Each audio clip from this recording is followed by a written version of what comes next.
bagaimana? Seseorang yang tadi sudah disampaikan oleh Gus Muklason bahwa ada suatu tahapan bahwa dia mungkin berkait dengan kefanaan rasa, yang mana nanti di ujungnya juga terkait juga la ilaha illa ana atau tiada Tuhan selain aku. Nah, ini bagaimana caranya, role modelnya untuk mencapai seperti tersebut tanpa melalui uzlah atau melalui kholwat. Tadi kan disebutkan bisa uzlah, bisa kholwat.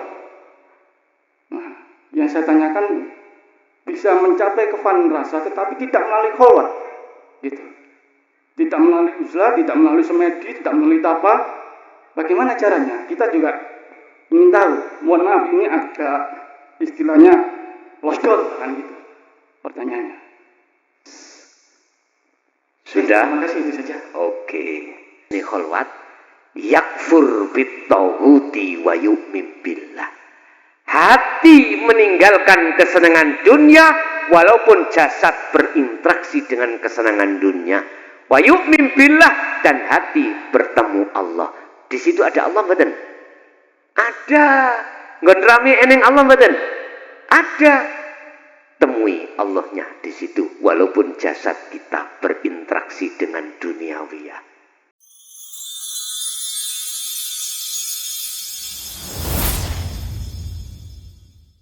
Man arafa nafsahu faqad arafa robbahu. Barang siapa yang mengenal dirinya, maka akan mengenal Tuhannya. Assalamualaikum warahmatullahi. Waalaikumsalam. Saya adalah jamaah dari Jawa Tengah, Iya.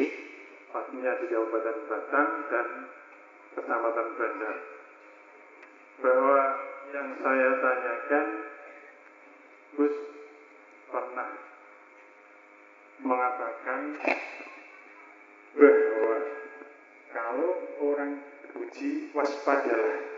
Sekarang kalau saya dipuji oleh masyarakat, saya harus bersikap bagaimana?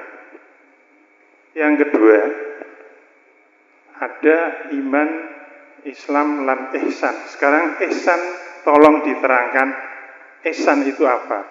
Itulah ada dua yang saya sampaikan. Wassalamualaikum warahmatullahi wabarakatuh. Waalaikumsalam warahmatullahi wabarakatuh. Pundi tepuk tangane, kasih oplos.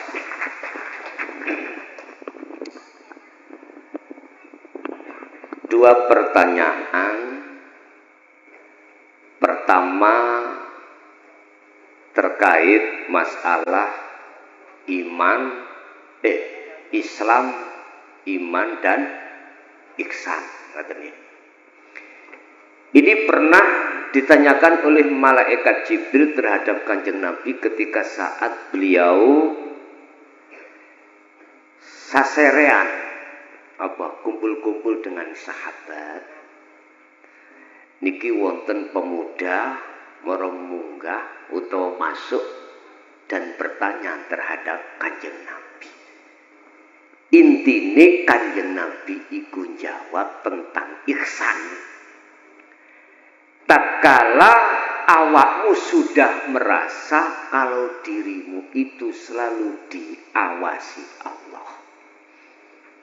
Nek gak iso ngono, nek gak iso kau melihat Allah, rasakanlah bahwasanya kau selalu disawang Allah. Apa rasa itu? Rasa adalah iman. Inilah yang kumaksud syu'arul basyirah. Iman yang ada di basyirah, di hati jenengan, orang Jawa mengatakan rasa. Ini akan tumbuh dalam hati panjenengan manakala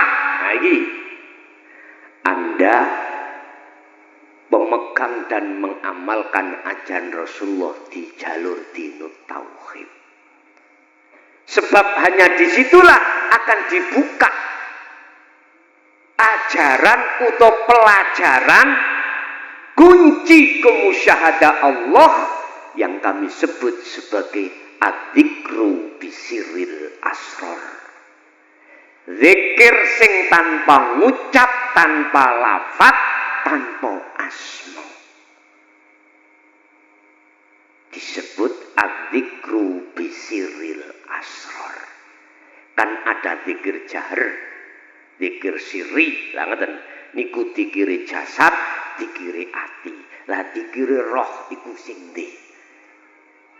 Inilah yang membuka roh untuk bisa masuk di dalam ruangan musyahadah. Ruangan ahadnya Allah itu di situ. Di situ ada 3 pintu, saya katakan syu'arul basyirah. Ketika ini sudah berlaku di dalam di dalam hati jenengan, maka terbuka namanya rasa tadi.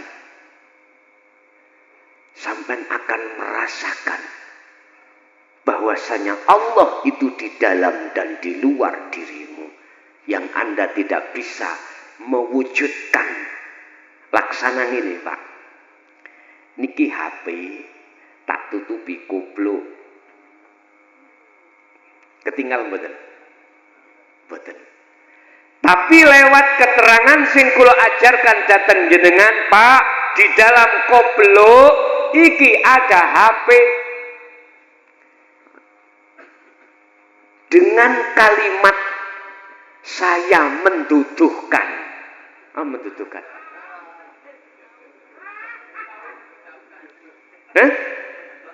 Mendudukno. Bahasa Indonesia apa? Memberitahukan kalau di dalam sini ada kubluk, maka timbullah rasa iman dalam hati sampean. Percaya sebab sampean kali kula aku gak tahu bujuk. Saya memegang sifat sodik. Bener nek Rasulullah al-amin. Makanya orang Kanjeng Nabi kan wonten sifat papat, sidik, fatona, tablek, amanah. Enggak pernah bohong. Mesti hati sampean iku yakin kalau di dalam ada kubluk. Tak terangno, Pak.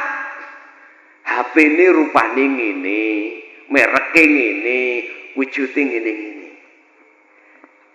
Kita lewat ajaran dinut tauhid itu diberikan Allah lewat Kanjeng Nabi ciri-ciri daripada wujudnya Allah, lewat sifat wajibe wujud kita pakokkan seterusnya, lewat sifat mukhalif, lewat sifat jaisnya, ciri-ciri wis nek ati sampean wis iman iki sing kula sebut syu'arul basirah.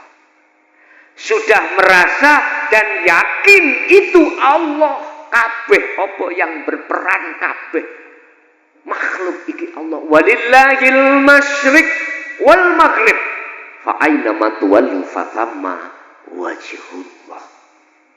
Mulai jagat etan sampai jagat kulon iku wae Gusti Allah dalam pengertian obahe sekecil makhluk bleduk sing ngobahno, sing nguasai Gusti. Nek ati sampean wis iman ning kono wis duwe rasa padha karo iki mau. Dalam syariat tidak diajarkan seperti itu. Wis pokoke percaya kabeh iku Gusti Allah. Ya sampai kapanpun ya tasik jarene mawon. Sama dengan apa yang saya katakan, selama ini enggak kau buka, selama itu jenengan sik jari imane. Iki iman belum ihsan, Pak. Iman yang dikatakan sudah ihsan, apa sih ihsan? Benar, iman yang tidak pernah salah. Oh, jenengan kali kula diterak dompet kana duwike bingung. Wong wedok kana sing digodhog, gak ana sing di dang ngowo ceh ngoceh pake gawe ilok-ilok. Nang nyambut kae kono kok panganane watu ana. Allah ya Karim. Wis gak apa-apa iku proses ibu-ibu, bapak-bapak. Kita dulu ya seperti itu. Bila mana menjadi ihsan iman tadi, maka bukalah kopiah itu. Bukalah perkara yang menghijabi hati dengan cara apa yang telah diberikan petunjuk oleh guru-guru kita tadi. Kalau sudah dibuka hilang, iki tutupi hati, nyatalah ini. Kira-kira aku ngomong bu, iki unde-unde bu, percaya? Boten. Dikatakan, sing nyabut roh itu adalah Israel, jenengan gak percaya. Karena apa? Karena hatimu sudah tidak melihat makhluknya, tapi melihat sang yang berperan hidup. Siapa? Allah. Boleh secara syariat mengatakan Israel, tapi imanmu mengatakan Allah. Ingat, Allah dawuh la syarikalah. Allah itu tidak bersekutu. Allah itu gak njaluk bantuan. Tapi mengapa di dalam ajaran syariat mengatakan malaikat itu diperintahkan untuk menjabut ruh? Gusti Allah apa gak iso dhewe kok adik boleh bantuan wong liya. Wis syariat minangka pelajarane kelas sakmono gak apa-apa. Tapi aja ana kono terus. Unggahno ning hakikat.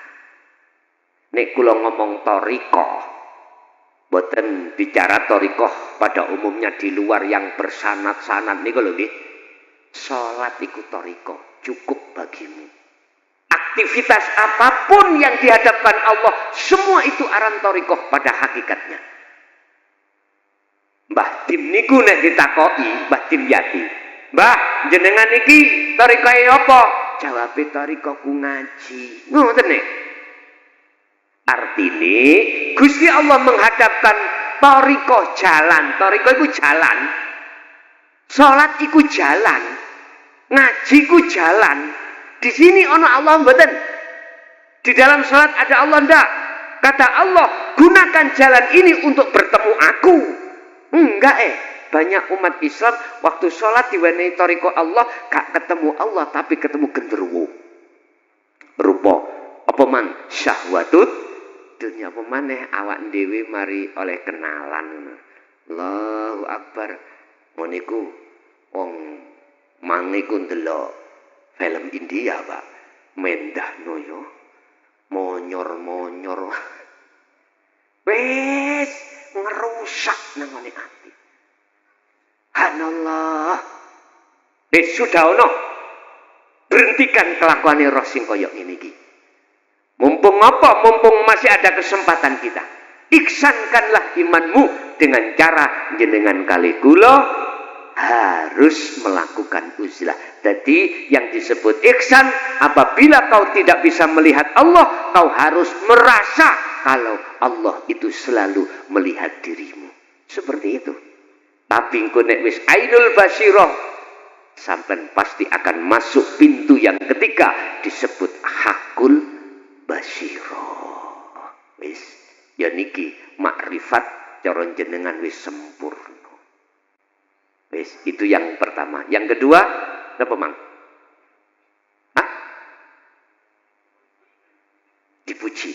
Bagaimana kita mensiasati ketika saat umat itu memuja kita, memuji kita? Tidak bisa, Pak. Jenengan itu bersiasat biar tidak terjerumus dalam jurang maksiat datang Allah yaitu nafsu kecuali cahaya makrifat sampean iki nang Allah gak padam. Selalu mencorong, maka Anda tidak akan terpreset dengan pujaan masyarakat. Ringkese deloken Allah. Ojo didelok makhluk. Lah kita mendelok Allah itu kalau tidak didasari nur makrifat Allah ra iso. Padha mek ngene, Pak. Iki cahaya malam hari ini nek gak ditekakno, mataku iki gak bakal ketok meja iki ora ketok. Cahaya ini harus didatangkan. Nurun ala nurin yahdillahu linurihi mayyasha. Cahaya makrifat itu harus didatangkan di dalam hati panjenengan oleh Allah. Sedangkan Allah mendatangkan itu tidak angger menungso. Tidak semua siapa yang dihadapkan cahaya makrifat itu oleh Allah. Prosesi dialah pertama pengikut kanjeng Nabi di jalur dinul haq, dan dialah yang istiqomah beruzlah lewat zikir. Dengan zikir itulah akan menimbulkan cahaya makrifat datang Allah Subhanahu wa ta'ala. Baru saged mensiasati, akhirnya hati sampeyan tidak merasa diri jenengan yang mulia, tetapi dalam hati sampeyan yang bergemuruh, yang mulia hanyalah Allah Subhanahu.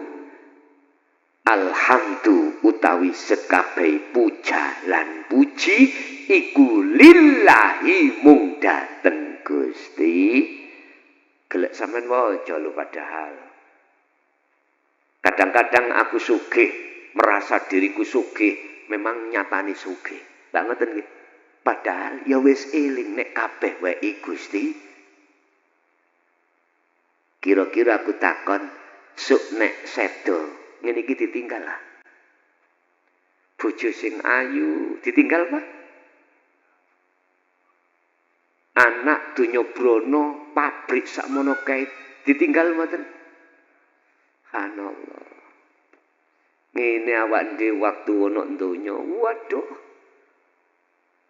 Nek gak diteleh ngarep gak kalem. Nek gak diceluk Syekh Al-Mukarram atine loro.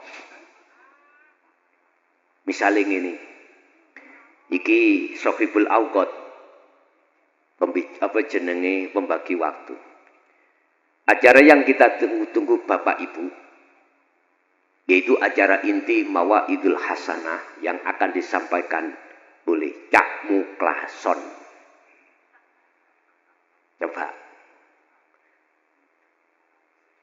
Lakob, ismul lakob, jeneng julukan Al-Mukarram dan lain sebagainya. Tinggalkan, kira-kira ati loro mboten. Yang bersangkutan ati ni loro mboten. Nek loro perlu ditambahno. Loh, ini pengajaran kita. Lihat di dalam surah Al-Kahfi 110 langsung Allah menegur Rasulullah. Kul innama ana basarum mislukum. Muhammad katakan, innama ana, sesungguhnya saya. Loh, aja guyu. Njan iki Quran iki. Sampe delok lah nek gak percaya. Iku basarun menungso mislukum kang padha ambek awakmu rek atu iki. Ojo kok sembah aku, ojo kok puja aku, sembah dan pujalah apa yang ku puja dan apa yang ku sembah. Iyyaka na'budu wa iyyaka ini pendidikan Rasulullah. Berarti Rasulullah tidak gila dengan pujaan dan hormatan masyarakat. Cuman kita sebagai umat etikane lagi secara syariah lewat taklim muta'alim. Walaupun Rasulullah nggak ingin kok puja, nggak ingin kok sembah. Etikanya kita sebagai umat, karena beliau yang menyampaikan Allahu waliyul ladzina amanu yukhrijuhum minadh dhulumati ilan nur. Apa salahe? Terima kasih. Syariate. Tapi hakikate ruh jenengan kudu sowan ning Allah. Paham maksud kula, Pak? Jadi kita biar tidak keplecuk dalam pujaan masyarakat, hatimu kudu nyawang Allah. Paham nggih? Hati sok nyawang Allah lamuno apabila cahaya makrifat di dalam hati jenengan selalu mencorong. Mencorongi makrifat hati nang Allah niki hanya hamba yang dikehendaki Allah. Linurihi man ing wong yasha'u kang ngersakake sapa Allah ing man. Berarti tidak angger menungso. Orang yang dikehendaki Allah yang hatinya ada cahaya makrifat Allah, mesti dia mengikuti ajaran Rasulullah yang dinut tauhid, mesti dia punya kebiasaan uzlah khalwat manahnya, mesti dia itu membawa adzikru bisiril asrar. Wis mesti Pak niki. Akhirnya muncul cahaya makrifat dalam hatinya. Nek wis ana gunung apa? Mesti metu lagu. Punya uang untuk sang kekasih. Punya barang. Nggih mboten. Hanya kekasih. Ya iku kekasih Allah. Makanya lewat surat Al-Imran ayat 31 Allah akan menerima cintamu terhadap Allah akan menerima cintamu syaratnya cintane atine awak dhewe terhadap selain Allah kudu hilang. Cintanya hanya pada dijawab yuhibbukumullah.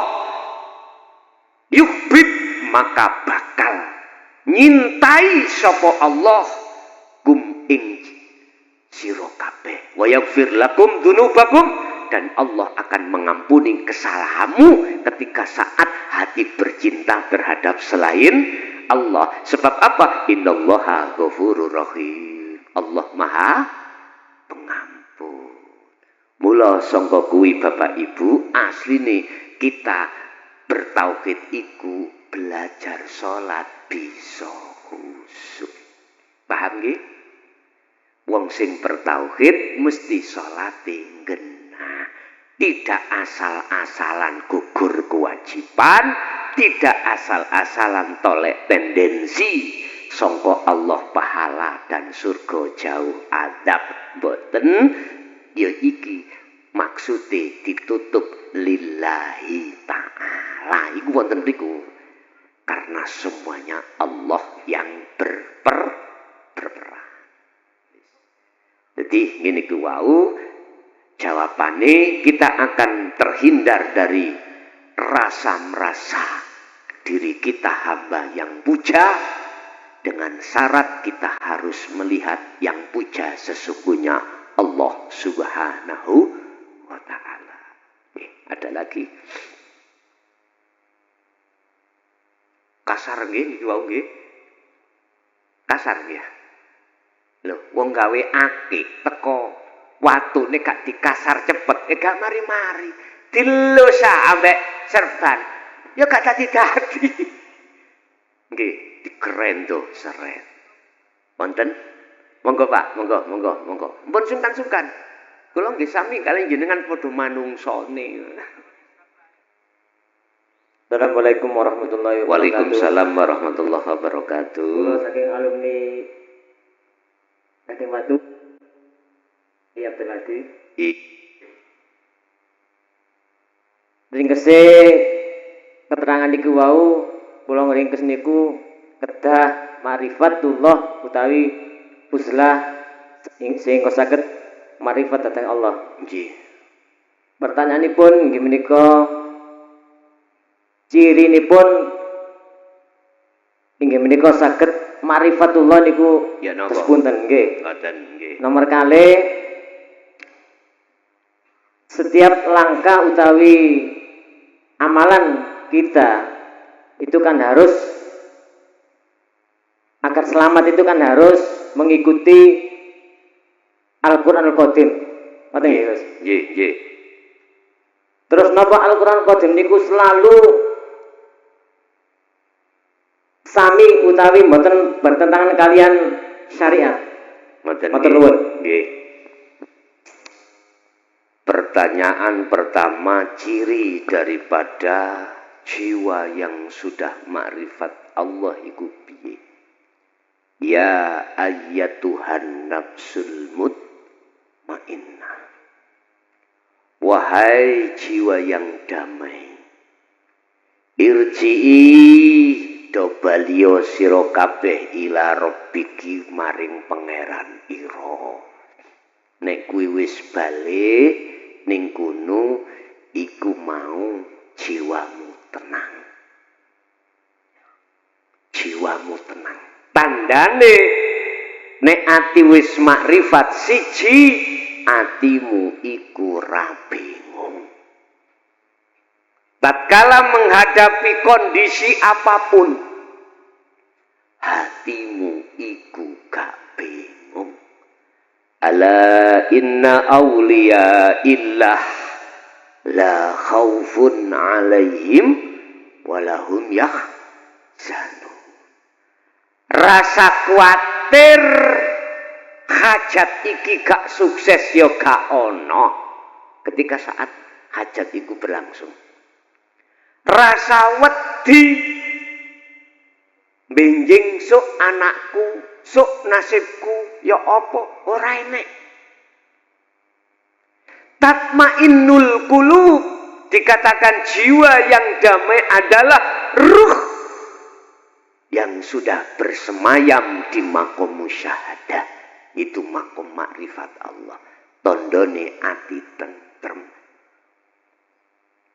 Yun sewu diterak takdir gak enak, awak loro, bisnis rusak, dompet gano isine, beras entek, sembarang gak ono. La khaufun alaihim walahum yahzanun.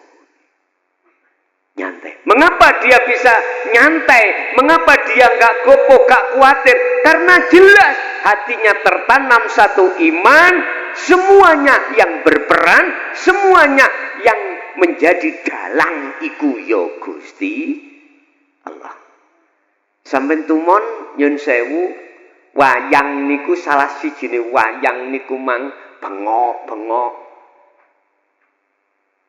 nang dalangi boten enten manut, dikeplekno ya manut, dilakokno enak gak enak ya manut. Iku wayang. Tidak jauh berbeda dengan kita. Allah yang menggerakkan kita, semua persoalan apapun Allah yang menggerakkan itu. Karena hati sudah tahu, sudah makrifat Allah, hati enggak ada goyah. Makanya tadi itulah iman yang sudah ihsan.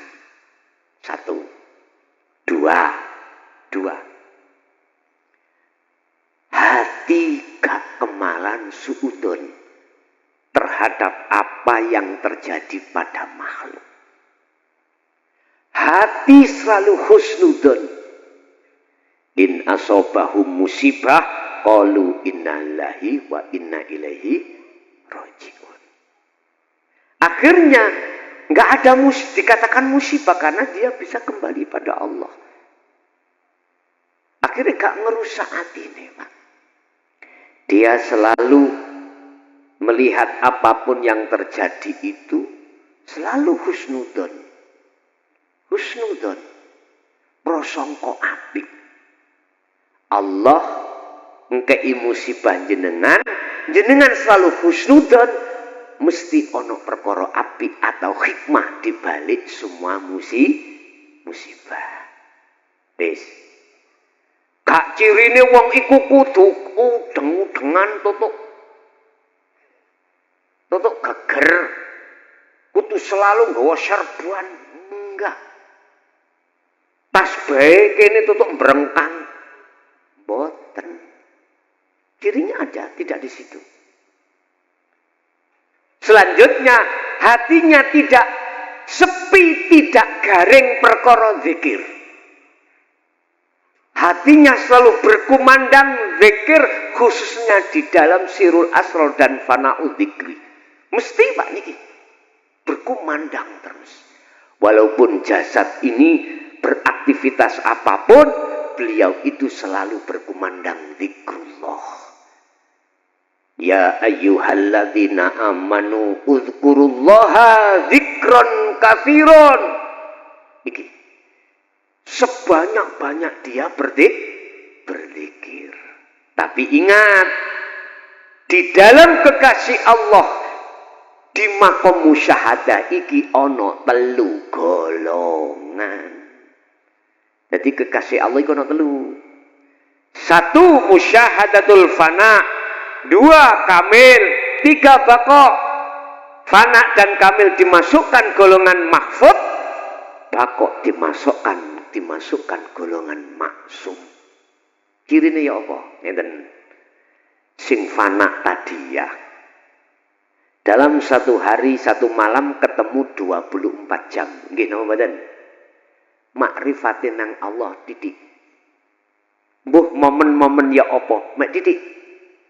Sing kamil lebih banyak daripada laline nang Allah.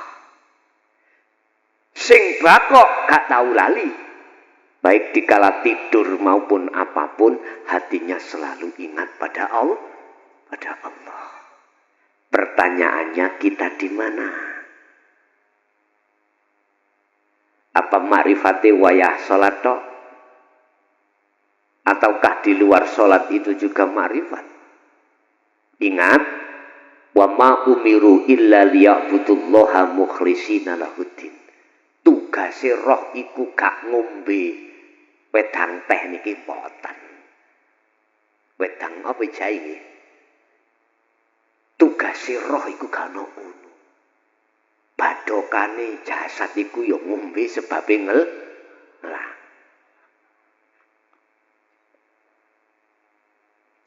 Roh iki sering-sering katut ambek kebutuhan jasad. Apa?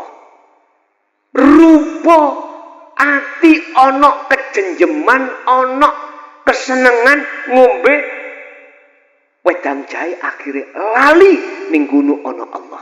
Apa tugasane roh? Wa ma umiru lan ora den perintah sira kabeh ruh illa liya'budullaha, hanya menyembah, hanya mensyuhud terhadap Allah.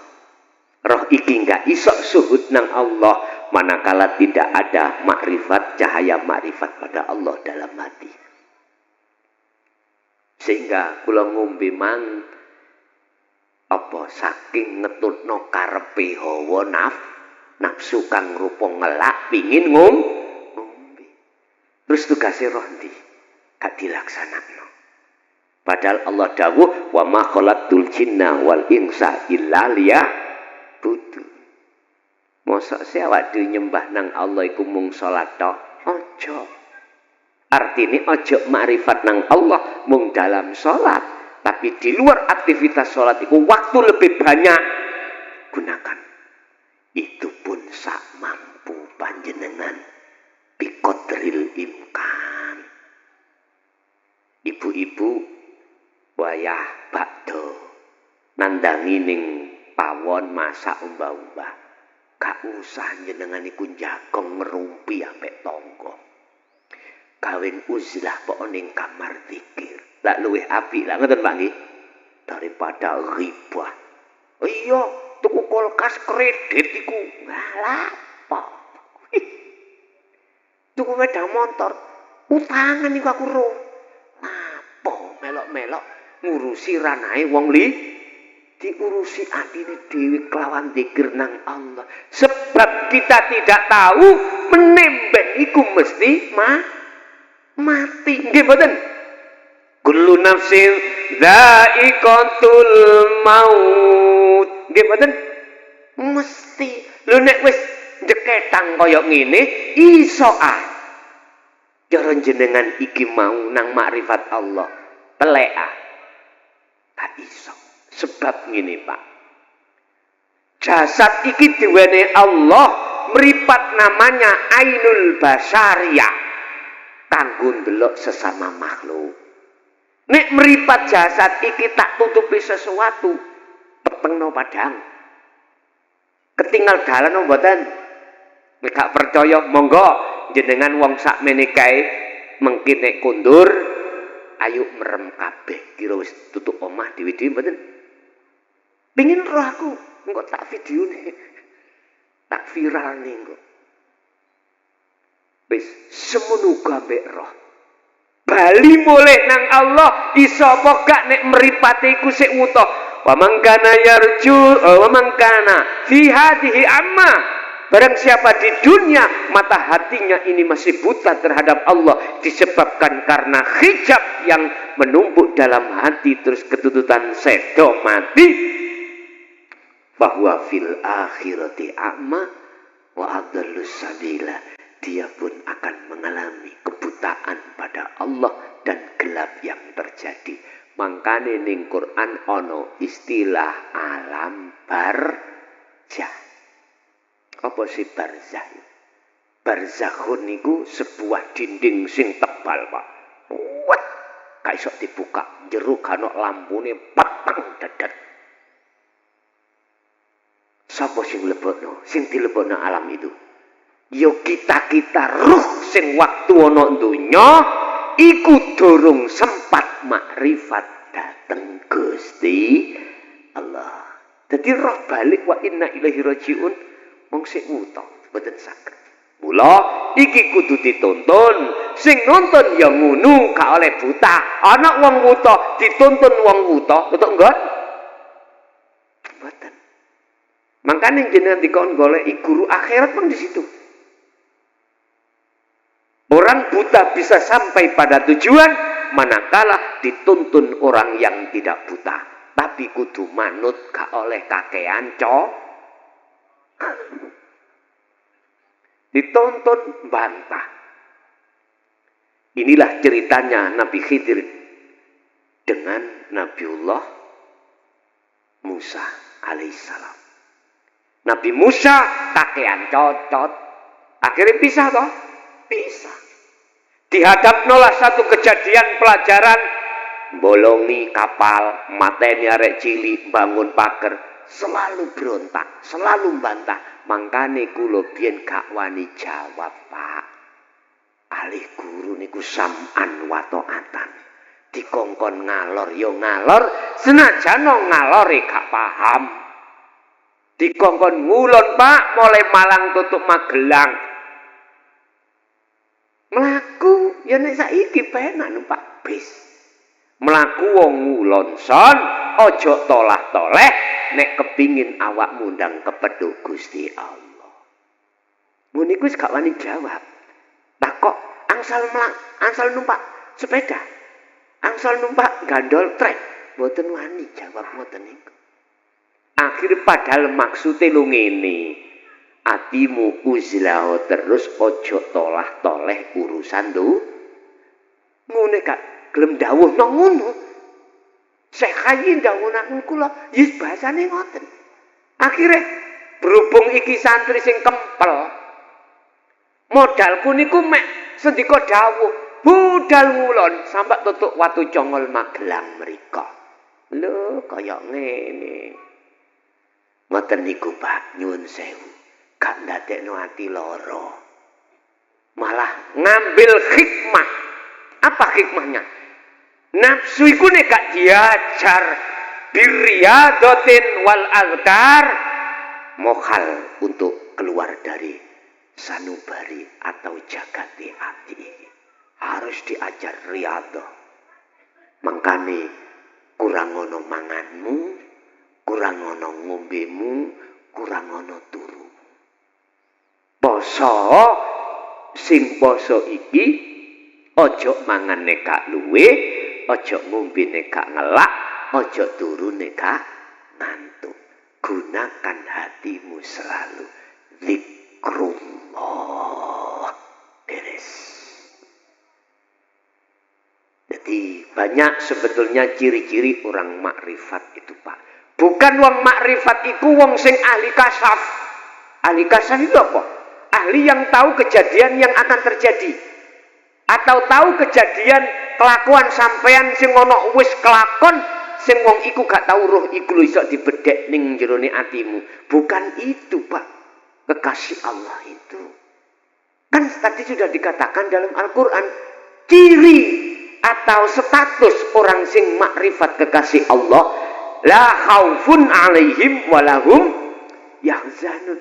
bukan ahli peramal, bukan ahli nyongklok, bukan.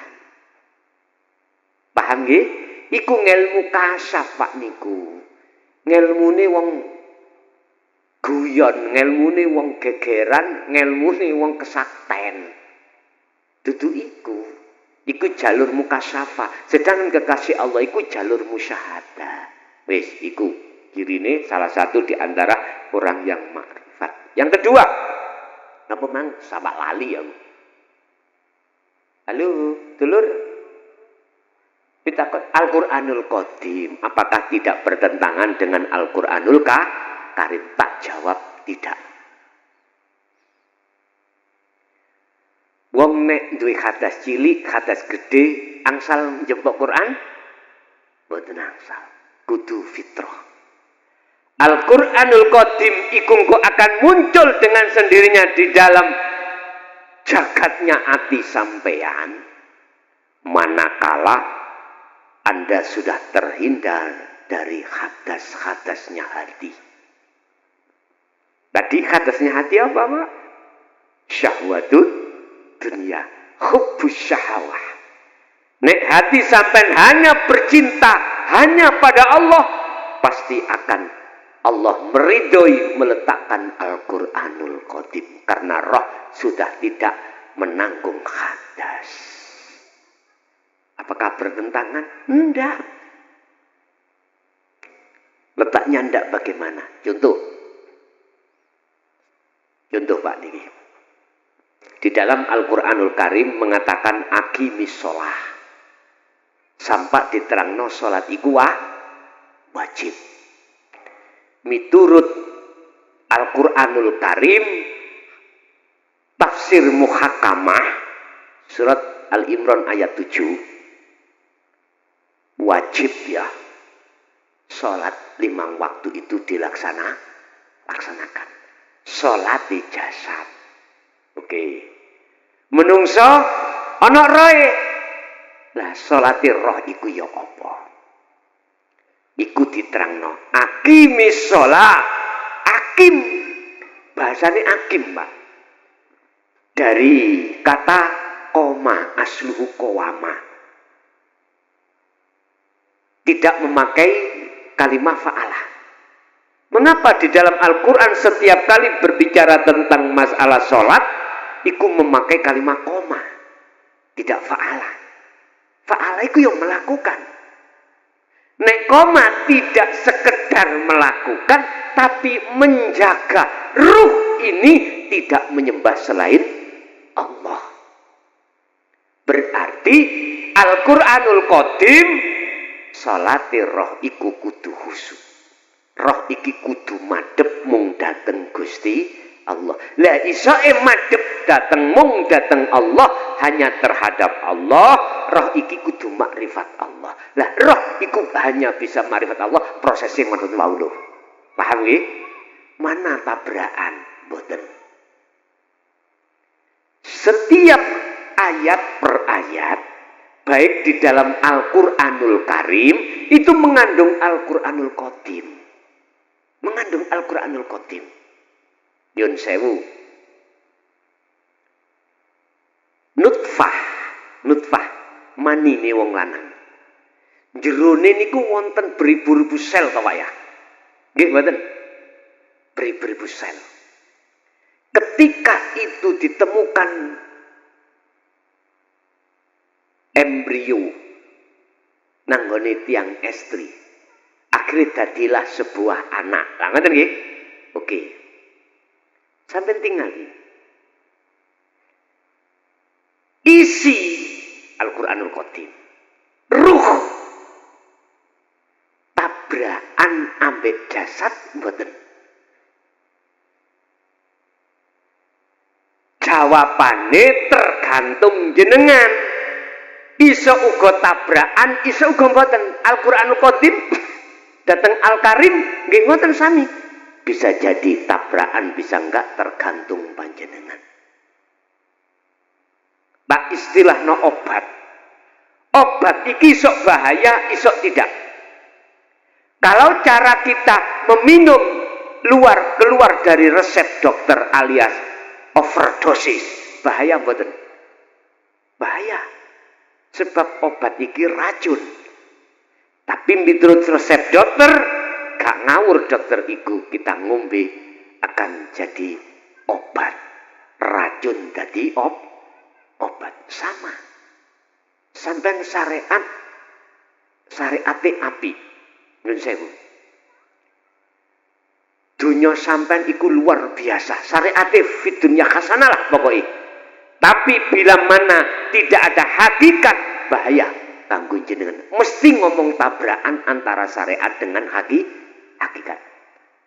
Tapi jikalau hakikatmu sudah sampai pada makrifat ganti sempurna, udkhulu fisilmi kafah, ini akan berkolaborasi. Ada keseimbangan antara syariat dengan hakikat, justru sampai jadikan sebagai buruk tumpaan fasilitas untuk bertemu Allah. Jadi syariat iku digawe lahan, suasana, fasilitas jenengan untuk bertemu Allah. If'alu asyari'ata ma'al hakikoti ila ma'rifatillah. Jadikanlah proses lahan syariat itu ma'al hakikati beserta hakikat dalam rangka ila ma'rifatillah untuk bisa ma'rifat Allah di situ. Jawabannya tergantung diri kita masing-masing antara Al-Qur'anul Kadim dengan Al-Qur'anul Karim. Oke. Ada lagi?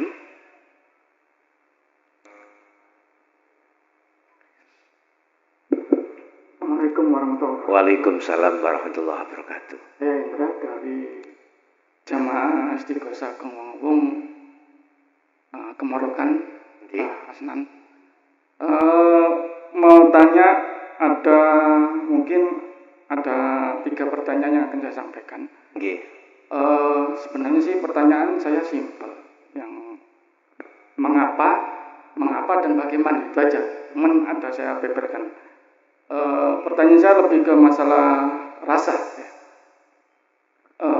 Yang pertama, yang terkait dengan setiap pribadi seseorang atau rasa seseorang, itu pasti dihadapkan dalam kondisi bipolar, atau ketika rasanya itu berkepribadian ganda antara yang menyaksikan dan disaksikan. Mengapa seperti itu? Bisa seperti itu. Itu yang saya tanyakan pertama. Yang kedua terkait dengan paradoks.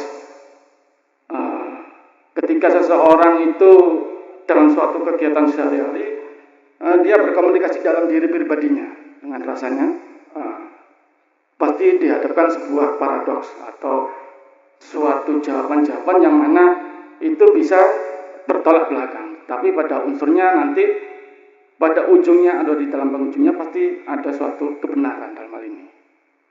Itu yang mengapa seperti itu. Di dalam rasa terjadi seperti itu.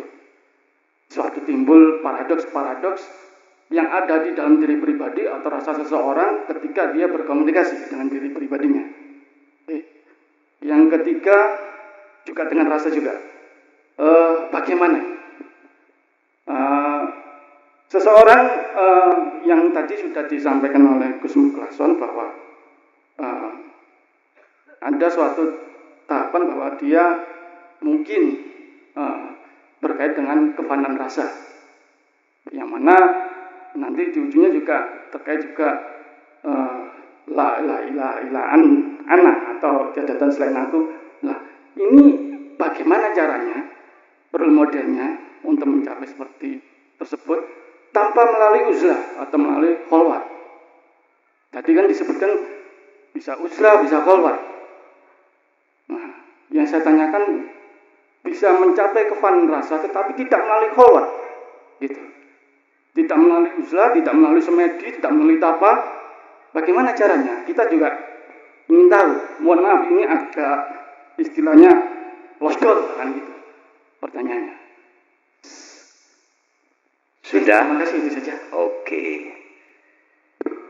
Matur suwun siji mamang di antara rasa loro paradok terus masalah uzlah. Oke, kami tak bahas siji masalah asyak atau kemamangan dalam setiap diri manusia. Pasti siapapun itu akan mengalami hal seperti itu, timbulnya jadinya asyak dalam hati. Iki bener, iki salah apa iki bener, iki syirik apa enggak. Proses-proses seperti itu aku yakin setiap diri manusia mengalami, Pak. Mengalami satu rasa, apakah ini betul atau tidak? Apakah ini betul dari Allah? Apakah ini dari nafsu? Kemamangan atau syak bahasanya itu terjadi pada diri manusia itu sudah lumrah. Karena itu proses untuk pembetulan secara sempurna. Jangan kau anggap seseorang yang benar itu tidak pernah salah. Orang yang benar adalah orang yang melakukan kesalahan dan sadar akan kesalahan itu. Orang yang benar adalah orang yang tidak merasa benar. Bila mana orang itu merasa benar, berarti orang itu hakikatnya orang salah.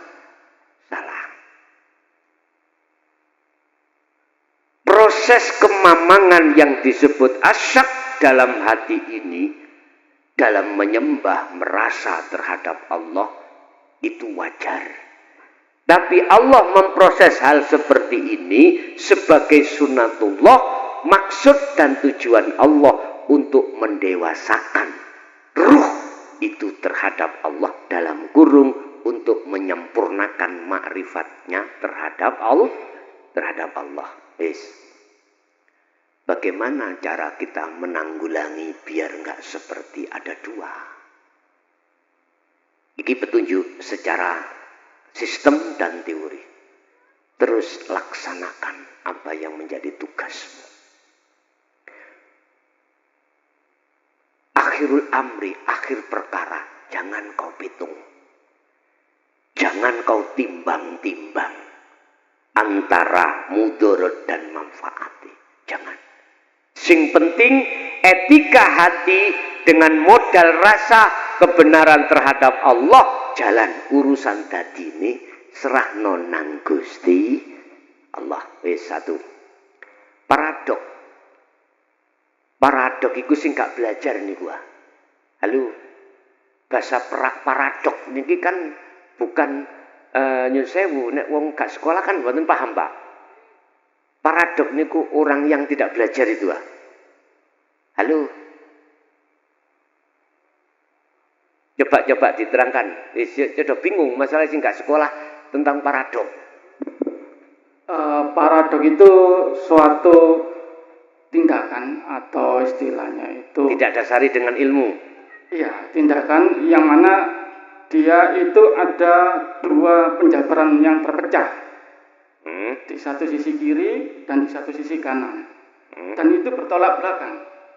Itu. Ya, bertolak belakang antara jalan satu dan jalan dua bertolak belakang. Tetapi ketika nanti ketemu di ujungnya itu ada suatu kebenaran. Oh, gitu. Contoh kayak Musa. Itu namanya paradok. Iya. Nah, lah iki kan nek gak digandeng ngene lah. Jenengan kali kula sing SD gak lulus. Lah gak paham to. Nek zaman saiki sing memange arek iku wis minimal sarjana. Dadi ngerti bahasa paradok. Oke. Apa sistem di syariat memang seakan-akan tidak sama dengan di hakikat. Sistem di syariat menekan iman terhadap jenengan kali kula terhadap makhluk. Sopo sing ngaji mukhlason ditekan situ. Lah ngoten nggih. Terus sopo sing salat kae pokok intine makhluk. Awan dhewe duwe iwak daman-daman arepe dipangan kucing. Syariat ngomong imano percaya sing mangan iku kucing. Sing nyolong wedhus si A, si B, buktine. Lah ngoten nggih. Satu sisi kita itu dituntut untuk beriman terhadap selain Allah. Dituntut untuk tidak beriman terhadap selain Allah. Ini contoh. Di dalam hukum hakikat lewat syu'arul basyirah dituntut untuk beriman, percaya, yang berperan, yang melakukan hanyalah Allah. Berarti sama. Dua hal yang tidak sama. Lah ngoten nggih? Dengan pertanyaan yang maksud paradok njenenganmu seperti itu. Nek menurut kula paradok iku ngene. Aku melakukan sesuatu tidak didasari dengan belajar dulu, tapi ketemu ilmu di situ sendiri dengan pengalaman itu. Iki nek menurut kula paradok, tapi iki dimaksud paradok masih niku gak seperti itu. Wes. Oke. Ini akan muaranya jadi satu memang. Jadi satu. Secara pandangan syariat, kita beriman terhadap makhluk itu yang melakukan. Pandangan hakikat menekan Allah yang berperan. Bagaimana ini bisa muara menjadi satu maksud dan tujuan? Ini Pak. Ikilih sing tak maksud ada keseimbangan antara hablum minallah dengan hablum minanas. Antara syariat dan hakikat itu berkolaborasi. Ada keseimbangan. Ngeten. Walaupun secara dohir kita mengatakan yang berperan si A. Dohir loh nggih. Oh, sing ngaji si A. Oke, ngomongnya si A. La ilaha illallah sami kalih ngono. Tapi ning jerone ati sampean illa ana. Maksude jero ati sampean ikut tidak beriman kecuali hanya hidup itu yang berperan. Ini cara menanggulangi keduanya yang kita lihat kacamata sisi seakan-akan bertolak belakang. Kita harus memakai kacamata, kalau boleh saya katakan kacamata ahadiyah menuju ahad. Kacamata proses menuju apa? Menuju ahadiyah, menuju ahad. Dari akeh ikwang menjadi tunggal. Lah niki saged muarah padha tak istilahno kali iku maceme wakeh. Ana sing kali iku mang teko peceren, teko sumber, semuanya muaranya terhadap segoro atau lautan. Lah ngoten nggih. Ketika saat air itu sampai di lautan, muaranya di situ wis mboten gelut wis. Wis gak saling benerno lan nyalahno orang lain karena sudah jadi satu di situ. Jadi kalau yang dimaksud dengan paradok itu membingungkan, akhirnya biar menjadi satu poros, satu maksud ketemu muaranya, laksana syariat ini dengan hakikat bagaimana bisa tidak bertentangan. Ya kudu harus ke muara makrifat. Iku namanya bahrut tauhid. Semuanya harus masuk di dalam tauhid kuno. Saiki ngomong masalah aliran. Ada aliran Syiah mengatakan wajib kunut subuh. Tahlil gak apa-apa. Si B, ajaran si B, alirane gak oleh. Iki kan bertentangan. Oke. Iki isok gak tukaran, gak khilaf, gak kontradiksi kalau semuanya itu sampai pada muara. Apa muaranya? Semuanya masuklah di jalur tauhid.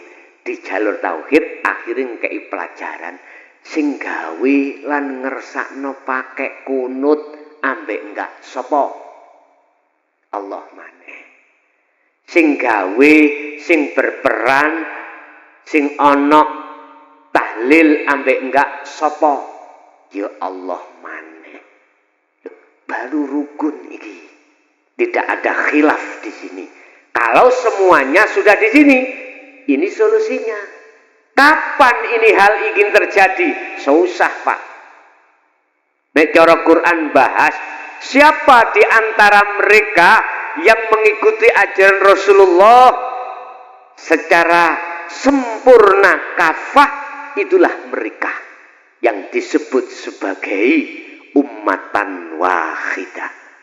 Ya ayyuhalladzina amanut khulu fisilmi kafah. Kuwi apabila masuk di dalam agama Islam sing sempurna pisan, syariat, tarekat, hakikat dan makrifat baru di situ. Terus yang terakhir masalah uzlah. Apa bisa kita melaksanakan makrifat Allah tanpa uzlah? Tak jawab Pak. Uzlah utawa kholwat iku harga mati. Tapi uzlah utawa kholwat jenengan memahami ojo cekak. Jangan dangkal. Nyepi ku ojo dangkal. Dibuka di dalam surat Al-Insan 2526. Uzlah iku ana macem loro, kholwat iku ana macem loro. Siji kuwi iso tapa nggon rame, ya iso tapa nggon sepi. Wadhkur isma rabbika bukrata wa asila. Uzlah sira kholwat sira nggon rame, esuk sampai sore kuwi nyambut gawe. Iki sip pagi lah ngoten nggih. Uzlah nang kono, kholwat ning kono. Apa sih fungsine kholwat? Yakfur bitauhuti wa yu'min billah. Hati meninggalkan kesenangan dunia walaupun jasad berinteraksi dengan kesenangan dunia. Wa yu'min billah, dan hati bertemu Allah. Di situ ada Allah mboten? Ada. Nggon rame eneng Allah mboten? Ada. Temui Allahnya di situ walaupun jasad kita berinteraksi dengan duniawiyah. Wa minal laili fasjud lahu fasabbihu lailan tawilan. Anda juga harus uzlah kholwat nggon sepi. Apa? Zahir batin iki sudah tidak berinteraksi dengan urusan dunia. Manakala Anda tidak menjalankan kholwat secara khusus atau sepi, kholwato secara umum. Tapi niki jenengan kalih kula cara wong mlaku iku ora tutuk. Ora tutuk. Ya tutuk, ya tapi ora tutuk. Ayo dites, dibuktekno.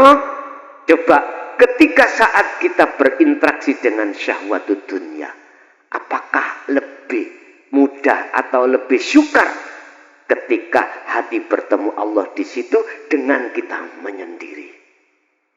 Coba ngoten niku sampean rasakne dhewe kira-kira gampang sing ndi?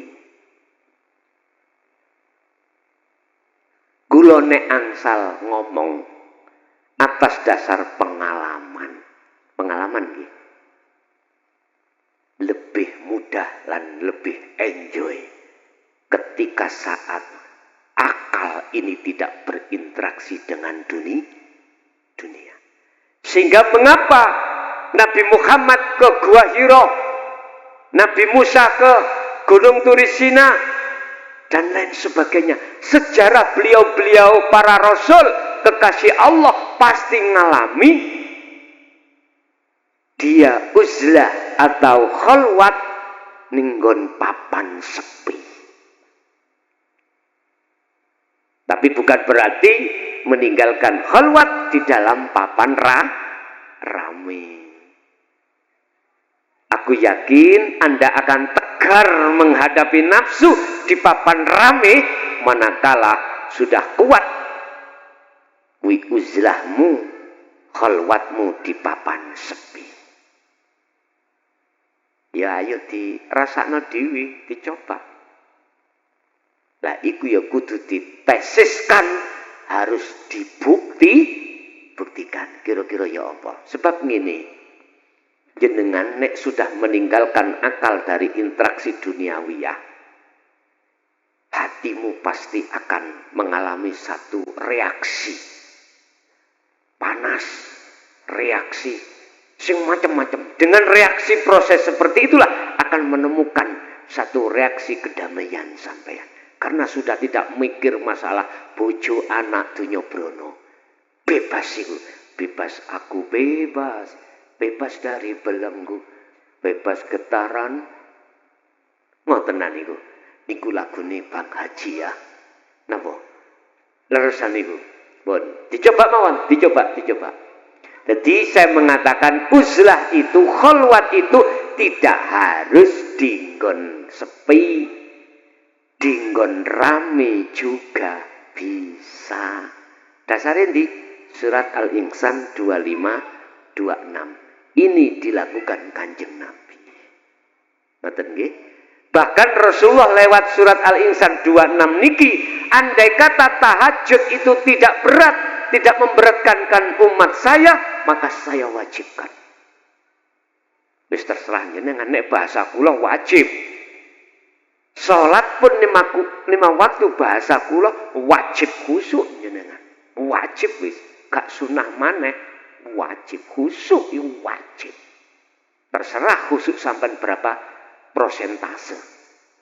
Tapi saya katakan qad aflahal mu'minuna alladzina hum fi sholatihim bejo banget wong sing salat di dalam keadaan khusyuk. Sapa dikatakan alladzina amanu. Manunya itu sudah ihsan baru bisa. Nek gak ihsan telek wis. Ngomong telek berarti paham ya men? Wis, aku yakin tidak bisa.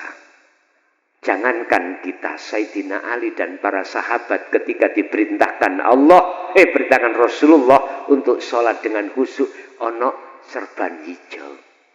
Ora bendos. Bukan persoalannya para sahabat dan Sayyidina Ali mboten saged lho ya. Iku contoh manakala sholat itu tidak dengan sampan kali kula mengikuti ajaran Rasulullah iki adzikru bisiril asr boten saged. Masio titel sampean dukure ya apa, mulya kaya apa, murid sampean iku ribuan kaya apa, tetep gak iso nek ngomong iso telek. Wis saya bicara fakta di lapangan loh ya. Kita apa adanya. Hati bicara hati, bukan akal. Hati, bukan akal. Aku ngomong ini, ngeritik iki, gak ngeritik motong lho. Ngeritik iku membangun. Lekaslah. Wada'u ila rabbik, kata Rasul. Wis ndang cepet baliyo Sri olehmu minggat iku. Baliyo nang Gusti Allah. Ojo suwi-suwi oleh mudolan dan mulia cepet selok udan. Iku apa sakinayah mawon anu. Pun saged ditampi Pak. Menawi kirang monggo, ana sing nambahi monggo. Nggih.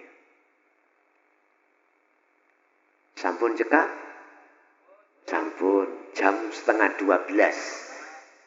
Pun nggih, pun lega nggih.